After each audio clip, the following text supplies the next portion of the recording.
ప్రస్తుత తమిళనాడు రాజకీయాలు ఎలా ఉన్నాయి, రాబోయే ఎన్నికల్లో విజయం ఎటువైపు ఉంటుంది? రెగ్యులర్గా తమిళనాడు సాంప్రదాయం ప్రకారం ఒకసారి అధికారంలో ఉన్న పార్టీ నెక్స్ట్ టర్మ్ రావడం అనేది చరిత్రలో ఇంతవరకు జరగలేదు. అయితే ఈసారి ఎలా ఉండబోతుంది? స్టాలిన్ ఈసారి గట్టెక్కేనా, రెండవసారి ముఖ్యమంత్రి అయ్యేనా అనే విషయం గురించి డీటెయిల్గా మాట్లాడడానికి మన స్టూడియోకి వచ్చారు మధుసూదన్ గారు. వారితో మాట్లాడి ఇంకా డీటెయిల్గా తెలుసుకునే ప్రయత్నం చేద్దాం. నమస్తే అండి మధుసూదన్. నమస్తే సార్, తమిళనాడు రాజకీయాలు ఈసారి ఎలా ఉండబోతున్నాయి? త్రిముఖ పోటీనా? విజయ్ స్టార్ కింగ్ మేకరా, కింగా? స్టాలిన్ మరోసారి ముఖ్యమంత్రి అవుతారా? ఇదంతా కొంత కన్ఫ్యూజన్గా ఉంది. ప్రస్తుత పరిస్థితి ఎలా ఉందంటారు? ఒకటైతే నిజం, తమిళనాడులోనే ఎన్నికల వేడైతే రాజుకొనింది. స్టాలిన్ ప్రభుత్వంకు మైనస్ మార్కుల కంటే కూడా ప్లస్ మార్కులే ఎక్కువగా ఉన్నాయి. జాగ్రత్తగా గమనిస్తే చాలా కన్సిస్టెంట్గా పాలించారని ఒక మాట ఉంది. ఆ తర్వాత తమిళ వాళ్ళ భాష పరంగా కావచ్చు, లేకుంటే కల్చర్ పరంగా కావచ్చు, వాటన్నింటినీ జాగ్రత్తగా కాపాడుకుంటూ తమిళనాడు ఉనికి కోసం కేంద్రంతో పోరాడుతున్నటువంటి ఒక ముఖ్యమంత్రిగా ఆయనకు ఖచ్చితంగా మంచి ప్లేస్ తమిళనాడు ప్రజల హృదయంలో ఉంది. ఇది నెంబర్ 1. ఇంకోటి నేను మిమ్మల్ని ఎప్పటి నుంచి అడుగుదాం అనుకుంటున్నా, కామన్గా తమిళనాడులో కానీ ఏ రాజకీయ పార్టీనా కక్ష సాధింపు చర్యలనే ఉంటాయి.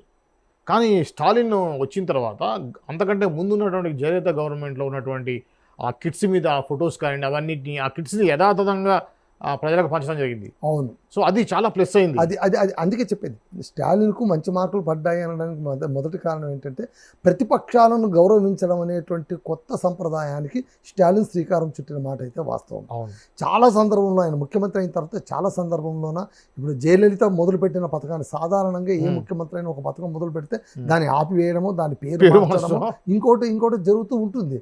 అది తప్పదు. ఇప్పుడు చూడండి, ఇప్పుడు రైతు బంధు పోయి రైతు భరోసా అయింది తెలంగాణలో, అమ్మ ఓడిపోయి ఇంకోటి ఏదో అయింది ఆంధ్రప్రదేశ్లో. ఇట్లా పేర్లు మారిపోతూ ఉంటాయి. అంటే ప్రతి రాజకీయ పార్టీ కూడా మైలేజ్ కోసమే చూస్తూ ఉంటుంది అనేది జగద్విదితం. ఏ రాజకీయ పార్టీ అయినా కావచ్చు, 5 ఏళ్లలోన తన పొలిటికల్ మైలేజీ పెంచుకోవడానికి ప్రయత్నిస్తుంది. తన కార్యకర్తల చైన్ను కట్టడి అంటే స్ట్రెంగ్తన్ చేసుకోవడానికి కూడా ప్రయత్నిస్తుంటుంది. కాబట్టి ఒక పార్టీ బలపడాలన్నా, ఒక పార్టీ పటిష్టంగా నిలవాలన్నా అది అధికారంలో వచ్చిన టెన్యూరే సరైనటువంటి సమయం. ఆ టెన్యూర్ కాలంలోనే అది అన్ని పనులు చేస్తారు. ఇక్కడ స్టాలిన్ ఏంటంటే తాను పాలన మొదలుపెట్టినప్పటి నుంచి కూడా ఆయన ఏఐడిఎంకే పైన కక్ష సాధింపు చర్యలు కానీ, లేకుంటే వాళ్ళను హింసించడం కానీ, లేకుంటే వాళ్ళకు పాత కథలన్నీ తవ్వి తీయడం కానీ ఇప్పుడు మనం తెలంగాణలో చూస్తున్నాం. గతంలోనే ఆంధ్రప్రదేశ్లో చూసాం. గతంలో ఆంధ్రప్రదేశ్లో ఏం చేశారు, skill case development scheme institute పెట్టినందుకు చంద్రబాబు నాయుడిని, ఆ తర్వాత చాలా విషయాల్లోనూ ఆయన్ని తీసుకుపోయి నేరుగా లోపల కూర్చోబెట్టేశారు అక్కడ. అలాగే ఇప్పుడు ఇక్కడ కూడా మనకు కాళేశ్వరం ప్రాజెక్ట్ కావచ్చు, లేదా ఫోన్ ట్యాపింగ్ కేసు కావచ్చు. మొన్న కూడా అసెంబ్లీలోనూ తాజాగా ముఖ్యమంత్రి రేవంత్ రెడ్డి గారు కథ ముగిసిపోలేదు, ఉంది, అందరినీ లోపలేస్తాం, విచారణ చేయాలి కదా, విచారణ చేయకుండా అరెస్ట్ చేయలేము కదా అని ఒక సాంకేతిక అంశంగా చెప్పారే కానీ మాకు ఎవరిపైనా కక్ష సాధింపు చర్యలు లేవు అని మాత్రం చెప్పట్లేదు. ఇక్కడ సీఎం గారు అయితే చాలా పచ్చగానే మాట్లాడుతున్నారు. మళ్ళీ నన్ను లోపల కూర్చోబెట్టినారు కదా, మళ్ళీ మిమ్మల్ని నేను లోపల కూర్చోబెట్టాలి కదా అన్న ధోరణే కనిపిస్తుంది. అది పైకి చెప్పేస్తున్నారు కూడా. అందులో మళ్ళీ ఏం తేడా పెట్టుకోవట్లేదు. దాపరికం లేని ముఖ్యమంత్రిగా మనం రేవంత్ రెడ్డి గారిని చూడవచ్చు. పాపం ఆయన మనసులో ఒకటి బయట ఒకటి లేదు. వేస్తాను నేను మిమ్మల్ని, మీరు నన్ను లోపలేశారు కాబట్టి నేను మిమ్మల్ని లోపలేస్తాను. ఈ ధోరణి ఈ తరహా మనకు తెలంగాణలో కనిపిస్తుంది. అదే ఆంధ్రప్రదేశ్లో చూడండి, అక్కడ కూడా మొదలైంది కక్ష సాధింపులో. అందరిని పట్టుకుపోయి లోపడేయడాలు, మళ్ళీ వదిలిపెట్టడాలు, మళ్ళీ లోపల తీసుకుపోవడాలు. అంబటి రాంబాబుని తీసుకుపోయి లోపలేశారు, అంతకుముందు రఘురామకృష్ణరాజుని లోపలేశారు. ఇవన్నీ కూడా కొత్తేమి కాదు అన్న ఒక దుస్సంప్రదాయానికి రాజకీయాలు చేరుకున్నాయండి. అంటే కక్ష సాధింపు చర్యలకు పాల్పడకపోతే గొప్పోడు కానీ వింత కానీ, పాల్పడితే గొప్పేముంది. అవినీతి, అక్రమాలు, కక్ష సాధింపులు ఇవన్నీ కూడా quite common phenomena in any term అనేటువంటిది మారిపోయింది. ఇక్కడ స్టాలిన్ తద్భిన్నంగా అతను ఏం చేశాడంటే ఎక్కడైనా లోపాలు ఉన్నప్పుడు గొంతు లేవదీశాడు, మాట్లాడాడు. ఆ తర్వాత అతను చేసిన ఇంకోటి మంచి పని ఏంటంటే కనుక అతను ఇది మనకు ప్రతిపక్ష నేతల్ని అనవసరంగా తూలనాడలేదు. అవును. పైగా జయలలిత ప్రవేశపెట్టినటువంటి పథకాలను కూడా అతను ఏం చేశాడు, అలాగే యథాతథంగా కొనసాగి, అంటే మనీ వేస్ట్ చేయొద్దు అని. అవును. ఇప్పుడు ఆ బ్యాగులను అన్నింటినీ కూడా మూలను పడేసి మళ్ళీ కొత్త అంత మనీ వేస్ట్ ఎందుకు, పబ్లిక్ ఫండ్ కదా అది. అవును. సో పబ్లిక్ ఫండ్ పైన గౌరవ మర్యాద ఉన్న ఒక వ్యక్తిగా మనకు కనిపిస్తారు. అలాగే తమిళనాట ముఖ్యంగా ప్రజలు కోరుకునేది ఏంటంటే తమ ఆత్మగౌరవాన్ని కాపాడేవాడెవడు, తమ భాష, తమ సంస్కృతి, తమ ఎగ్జిస్టెన్స్, తమ ఉనికి, ఇవన్నీ కూడా కాపాడేవాడి కోసమే వాళ్ళు ఎదురు చూస్తూ ఉంటారు. సో ఇక్కడ ఏంటంటే మీరు ఈ తమిళనాడులోనే ఏ ప్రభుత్వం వచ్చినా కూడా సాధారణంగా సెంట్రల్తో ఎదురేసుకుంటూ ఉంటుంది. ఇక్కడ కూడా చూడండి, చాలా సందర్భంలోనే స్టాలిన్ ఫెడరల్ స్ఫూర్తి లేదు, బీజేపీ మమ్మల్ని హింసిస్తోంది, మా పైన కక్ష సాధించడానికి చూస్తోంది, మాకు సరైన సమయంలో నిధులు ఇవ్వట్లేదు, కేంద్రంలో వ్యవహరించట్లేదు. తెలంగాణలో ఇప్పుడంతా అంటున్నారు కదా ఫెడరల్ స్ఫూర్తి లేదు అని, ఎందుకంటే తెలంగాణకు పైసా నిధులు ఇవ్వట్లేదు, తేల్చి చెప్పేస్తున్నారు, మేము ఇవ్వము అని తేల్చి చెప్తున్నారు. ఆ ధోరణి కనిపిస్తుంది. అలాగే అక్కడ కూడా మనకు తమిళనాడులో కూడా అలా కనిపిస్తుంది. అయితే ఈసారి ఎన్నికల్లోన ముఖ్యంగా నేను మొన్న కూడా మనం మాట్లాడుకున్నాము, స్పెషాలిటీ ఏంటి, ప్రత్యేకత ఏంటంటే త్రిముఖ పోరు వచ్చే అవకాశాలు ఉన్నాయి. ఎందుకంటే సినీ హీరో, టీవీకే పార్టీ తమిళ వెట్రగా గళిగం అనేటువంటిది అదొకటి పెట్టారు కాబట్టి ఆ పార్టీ నుంచి కూడా ఖచ్చితంగా పోటీ ఉంటుంది. ఎంత ఉంటుంది, ఏ మేరకు ఉంటుంది, స్టాలిన్ అధికారాన్ని లాక్కునేంతగా ఉంటుందా, ఏడీఎంకేను బలహీనపరిచేలా ఉంటుందా, ఇప్పుడు టీవీకే పార్టీ ప్రధాన ప్రతిపక్షంగా లేచి నిలబడుతుందా అన్నదానికి తమిళ ఓటర్లే సమాధానం చెప్పాల్సి ఉంటుందండి. తమిళ ఓటర్లే సమాధానం చెప్పాలి. దానికి ఇంకా టైం ఉంది. There is time. అంటే ఇంకా మనకు ప్రచారాలు జరుగుతున్నాయి, మేనిఫెస్టోలు విడుదల చేయాలి. ఇక్కడ స్టాలిన్ ఏంటంటే జాగ్రత్తగా మీరు గమనిస్తే అతను మొదల్వార్ అని యూత్కు ఒక ప్రోగ్రాం కండక్ట్ చేశాడు. ఆ తర్వాత ప్రతి విద్యార్థికి కూడా 1000 రూపాయలు ఉపకార వేతనం ఇవ్వడం, మహిళలకు ఫ్రీ బస్ సర్వీస్ ఇవ్వడం, సో ఇవన్నీ కూడా కొంచెం మహిళలకు పొదుపు స్కీమ్ ఇవ్వడం, ఇవన్నీ కూడా చాలా పథకాలు, సంక్షేమ పథకాలు లేనిదే ఏ ప్రభుత్వము కూడా ఎక్కువ కాలం మనజాలదు అనేటువంటి స్థితి కూడా మనకిప్పుడు వచ్చింది. ఇవి ప్రాంతీయ పార్టీలు పోటీపడి చేస్తున్నాయి. మీరు చాలా జాగ్రత్తగా గమనించండి. ఎన్నికలప్పుడు వాళ్ళు ఎట్లా హామీలు ఇస్తారంటే అవతలి వాడు 10 రూపాయలు ఇస్తాడంటే నేను 20 రూపాయలు ఇస్తాను, అతను 20 ఇస్తానంటే నేను 50 ఇస్తాను.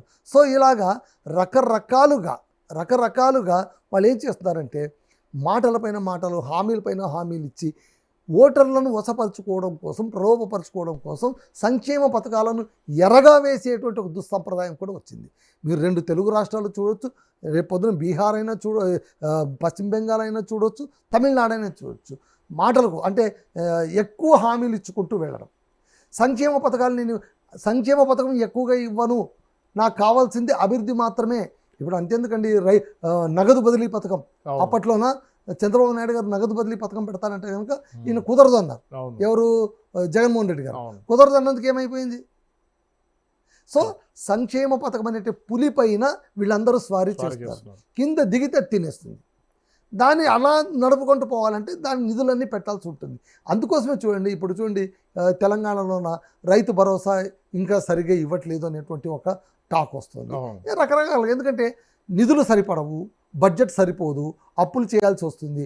అప్పులు చేసైనా సరే సంక్షేమ పథకాలను ఇస్తూ ప్రజలను ఓట్ల బ్యాంకుగా కాపాడుకోవాల్సిన బాధ్యత ప్రస్తుత వర్తమాన రాజకీయ నాయకులపైన ఉంది. అయితే ఇప్పుడు తమిళనాడులో రజనీకాంత్ ఇంపాక్ట్ ఎలా ఉంటుంది ఈసారి ఎలక్షన్లలో?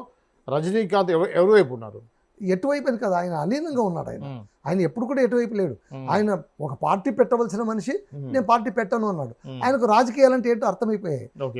వెళ్లకుండానే ఆయన చాలా తెలివైన వాడు. ఆ రొచ్చులో దిగకుండానే అది ఎంత రొచ్చు ఆయనకు అర్థమైపోయింది. కమల్ హాసన్ దిగాడు, లాక్కోలేక పీక్కోలేక ఇబ్బంది పడుతున్నాడు. సరే ఏదో ఒక జాతీయ పార్టీతో అలయన్స్ కావడం, ఏదో సంథింగ్ చేస్తాడు. ఇక్కడ డిఎంకే కూడా కాంగ్రెస్తో అంటకాగుతుంది. సో కాంగ్రెస్, డిఎంకే, డిఎండికే, ఈ కూటమి మీరు చాలా జాగ్రత్తగా గమనించండి. ఇప్పుడు తమిళనాడులోన ప్రతి ఒక్క పార్టీ కూడా ఒక కూటమిలోనే ఉంటుంది. డిఎంకే ఒక కూటమిలో ఉంది, ఏడీఎంకే కూడా కూటమిలో ఉంది. ఏ కూటమిలోనే? బీజేపీ కూటమిలో ఉంటుంది. బీజేపీ కూటమిలో ఉండటానికి మొట్టమొదటి మేము ఉండమని అన్నా కూడా ఇప్పుడు ఉండక తప్పని పరిస్థితి వచ్చింది. ఇప్పుడు టీవీకే ఏం చేస్తుంది? అది కూటమిలో ఉంటుందా, ఒంటరిగా పోతుందా? ఒంటరిగా పోతే దానికి ఫాయిదా ఉంటుందా? అది ఎంతవరకు గెయిన్ కాగలదు, ఎంతవరకు మైలేజ్ ఉంటుంది, ఎన్ని ఓట్లను రాబట్టుకోగలదు, ఎన్ని సీట్లను రాబట్టుకోగలదు? ఇక్కడ కూడా మళ్ళీ ఓట్ల శాతం, సీట్ల శాతం. అదే. ఎలక్షన్లో చాలా గిమ్మిక్ ఏంటంటే ఇప్పుడు చూడండి ఉమ్, జగన్మోహన్ రెడ్డికి 40% ఓట్ల శాతం వచ్చింది కానీ అవును. సీట్లు రాలేదు. అవును. కాబట్టి ఓట్ల శాతం వస్తేనే సరిపోదు, సీట్ల శాతం కూడా రావాలి. Yes. అంటే పడిన ఓట్లు సాలిడ్గా ఒక చోట కాకుండా క్లౌడ్ బర్స్టర్గా పడకుండా ఆ, అవి విస్తరించాలి. అవును. విస్తరిస్తే సీట్లు పెరుగుతాయి, అంతే. అధికారం వస్తుంది. అవును. ఇవన్నీ లెక్కలు ఉన్నాయండి, ఈక్వేషన్స్ చాలా ఉన్నాయి. కాబట్టి ఉమ్, పైగా ఇంకోటి ఏంటంటే తమిళనాడులోన ఇప్పటిదాకా కూడా ఎవరు రెండవసారి వరుసగా ముఖ్యమంత్రి అయిన దాఖలాలు లేవు. లేవు. ఒక్క జయలలిత మాత్రమే. అవును. జయలలిత 2011 నుంచి 16 దాకా ఒక టర్మ్, 2016లో కూడా మళ్ళీ గెలిచిందండి. అవును. అవును. 16 నుంచి 21. అవును. కానీ 2016లో గెలిచిన తర్వాత ఆమె కాలధర్మం చెందారు, అవును. మరణించారు. అవును. సో ఆమె ఒక్కటే 2 సార్లు అయ్యారు, ఆ, 2వ సారి ఆమె మరణించారు. మరణించారు. సో మళ్ళీ ఇప్పుడు అంటే దీన్ని మనం ఎలా చూడాలనేది మనకు వదిలేసింది. మళ్ళీ స్టాలిన్ ఇప్పుడు 2వసారి ముఖ్యమంత్రి కావాలంటే ఆయన ఏం కావాలనుకుంటున్నారు మీరు అంటే దానికి సమాధానం లేదు. అదేలేండి. ఆయన అదేలేండి. 2వసారి ముఖ్యమంత్రి అవుతారా? ఆ, జగన్ అంతేందుకు వైఎస్ రాజశేఖర రెడ్డి కూడా చూడండి, అవును. వైఎస్ రాజశేఖర రెండోసారి రెడ్డి సేమ్ కాకనే. హ్యాపెండ్. ఆ, 2వసారి ఆయన ముఖ్యమంత్రి అయ్యారు, ఉమ్, 1 సంవత్సరానికి వెళ్ళిపోయారు. అవును. అవును. ఓకేనా? Correct. సో 2వ టర్మ్ అయినటువంటి వాళ్ళు ఉమ్, వాళ్ళు ఏం చేస్తారు అనేటువంటిది చాలా క్వైట్ ఇంట్రెస్టింగ్గా ఉంటుంది. ఓకే. ఇప్పుడు తమిళనాడు ఎలక్షన్లోనూ అత్యంత ఆసక్తికరమైన అంశం ఏంటంటే స్టాలిన్ రెండోసారి వరుసగా ఆ, 2వసారి ముఖ్యమంత్రి అయ్యే అవకాశాలు ఉన్నాయా? ఉన్నాయా? కరుణానిధి 5 సార్లు ముఖ్యమంత్రి అయ్యారు. ఆ, ఈమె పలుమార్లు 2011 నుంచి 2021 దాకా జయలలిత పార్టీ ఉమ్, అధికారంలో ఉమ్. వస్తూనే ఉంది. ఉమ్, తమిళనాడులో ఎట్లా అంటే కనుక ఇలా జరుగుతుంది అనమాట. ఉమ్, ఒకసారి ఏడీఎంకే, ఒకసారి ఏఐడిఎంకే, ఉమ్, ఒకసారి డిఎంకే, ఒకసారి ఏఐడిఎంకే, ఓకే. ఇట్లా ఒకసారి అది, ఒకసారి ఇది, ఒకసారి అది, ఒకసారి ఇది, ఇలా టర్న్ అవుతూ ఉంది అంతే. ఉమ్, సో ఇలా టర్న్ అవుతూ ఉన్నప్పుడు ఉమ్, ఇప్పుడు మనకు చూడాలి ఈసారి మళ్ళీ ఎలాగా ఆ టర్న్ అయ్యేదే కనుక నిజమైతే, ఒకవేళ ఉమ్, ఆ టర్న్ అయ్యే మాట అయితే నిజమైతే, ఓకే. ఒకవేళ ఇప్పుడు డిఎంకేగా ఉన్నటువంటి పార్టీ 2వసారి వస్తుందా, 2వసారి అధికారంలోకి వస్తుందా, ఉమ్, 2వసారి అధికారంలోకి వచ్చి స్టాలిన్ ముఖ్యమంత్రి అయితే ఆయన పరిస్థితి ఏంటి? ఆయన సక్రమంగా 5 ఏళ్ళు పాలన చేయగలడా? ఉమ్, అది ప్రకృతి విపత్తే రానక్కర్లేదు, అవును. పొలిటికల్ విపత్తు కూడా రావచ్చు. అవును. ఏంటో పొలిటికల్ విపత్తు వచ్చేసి అవిశ్వాస తీర్మానం పెట్టి కిందకి లాగేసి మళ్ళీ వేరే పార్టీ వచ్చి చేరొచ్చు. ఎందుకంటే ఇప్పుడు పవర్ ఫ్యాక్టర్గా టీవీకే పార్టీ తమిళనాడులో ఉంటుంది. కాబట్టి అవును. ఏమవుతుంది అనేటువంటిది ఎవ్వరూ ఊహించినటువంటి పరిణామాలు జరగబోయే అవకాశాలు అయితే ఉన్నాయి. ఓకే అండి. ఓకే. Thank you. ఇది అండి ఏదైతే తమిళనాడు ప్రస్తుత రాజకీయాలు ఎలా ఉన్నాయి, స్టాలిన్ రెండోసారి ముఖ్యమంత్రి అవుతారా అనేటువంటి సంబంధించినటువంటి ఒక విషయాన్ని డీటెయిల్గా చెప్పారు మధుసూదన్ గారు. మరో అంశంతో మళ్ళీ కలుద్దాం. చూస్తూనే ఉండండి పొలిటెంట్ మీడియా.